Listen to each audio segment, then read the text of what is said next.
Henderson County Republican Men's Club, we don't come under that purview. We make our own.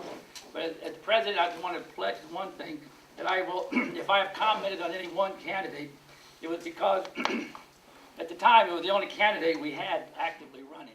Schuler was sent 2 invitations via the U.S. Post and through the internet on his congressional website approximately 4 weeks ago.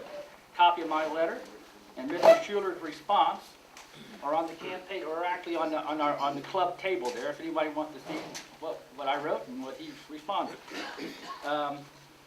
I think the people of North Carolina need to hear from every announced candidate, despite party label or incumbency.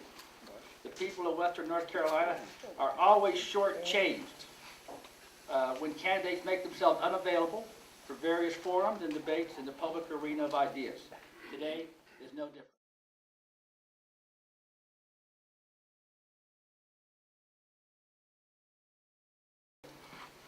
All right, town hall debate. Rules.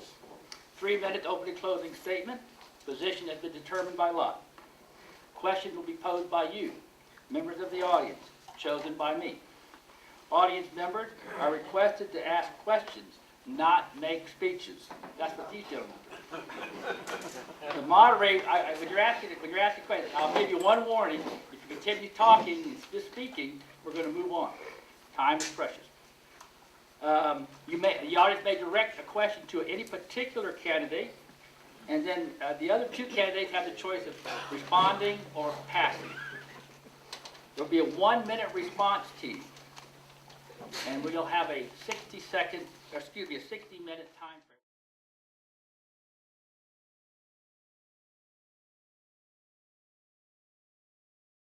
We have 3 candidates today. Dr. Carl Mumpower. He's a clinical psychologist, earning his PhD from the Union Institute, his BA in psychology at St. Leo Carolina University and the University of Georgia. He enlisted and served 3 years in the United States Air Force, including a 1-year tour in Vietnam after graduating from Owen High School in 1970. He is midway through his 2nd term as the only conservative voice on the Asheville City Council, and has served on many boards and commissions involving drug intervention, improving public housing, honoring veterans, and meeting the goals of children. Spence Campbell, our 2nd candidate, is a retired colonel, United States Army, who served 2 combat tours in Vietnam. Previously, has worked as president of UBank and UBank Insurance and Real Estate in Hendersonville. He chaired the Henderson County GOP for 3 years. Civic endeavors have included chair of the Historic Courthouse Preservation Committee and county chairman for the American Red Cross.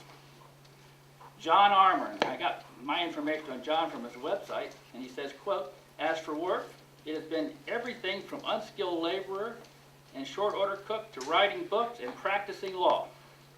My best skill to date has been understanding the Constitution of the United States and Supreme Court cases as a constitutional attorney." John has been active in the Boy Scouts, JC's, Leukemia Society of America, the Combined Health Appeal of America, Toastmasters, and the Exchange Club. Our candidates all have websites, lots of material. They want to tell you what they think. Visit them. Tell your friends to visit them.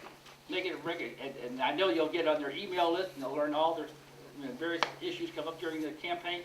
You'll hear about them firsthand instead of getting it filtered through the media.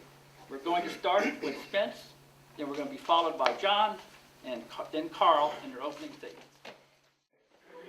Good morning, everybody. Good morning. My name is Spence Campbell, and I stand before you a Christian, an American, and a conservative. And I want to give you a little bit of an insight into my vision for the future of Western North Carolina this morning. It's a vision you'll recognize right away, because we all know what it is. It's in the Constitution. It's the faith of our founders, the faith that we've inherited from those 55 people who in 1787 wrote the most important document in the history of governments of the world. Their faith was in their God, and their faith was in us. Have you thought about that before? They had faith in the people. They actually encoded that faith in this document. it starts, we the people. It doesn't start, we the government. It continues to say that we the people are responsible for what happens to America. And it sets up a government that allows us to do that. And it sets up a shield between the people and the government to make sure that the government doesn't cross the line and doesn't forget that it's us that run the government, not elected officials, with all due respect. In the Constitution, the House of Representatives is intended to be the direct link between the government and the people.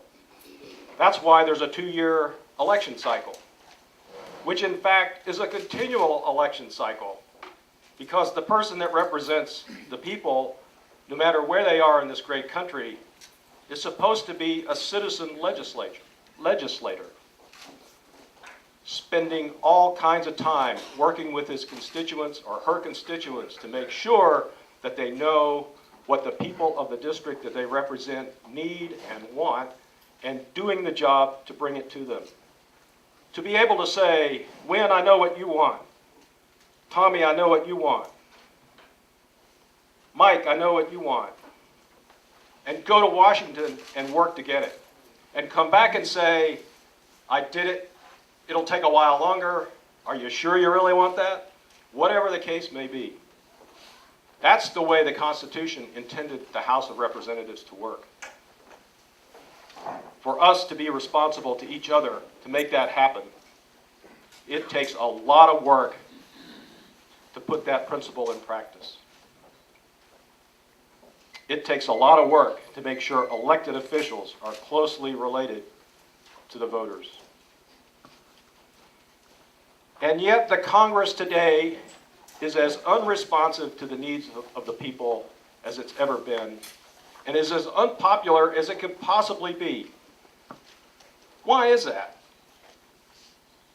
I think it's because we forgot what the Constitution said about citizen legislators.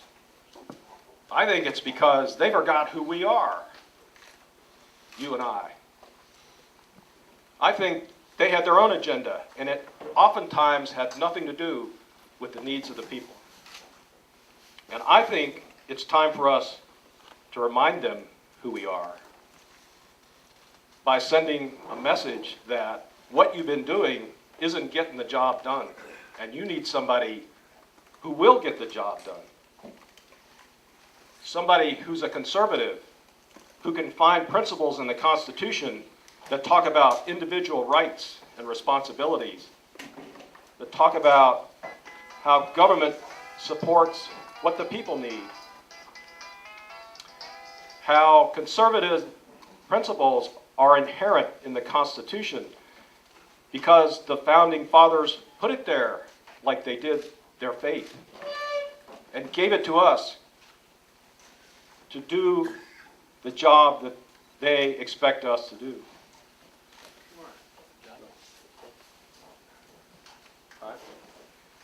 So I ask you today to listen to all three of us, we're all conservatives, and hear what we have to say and tell us what you think. Thank you very much.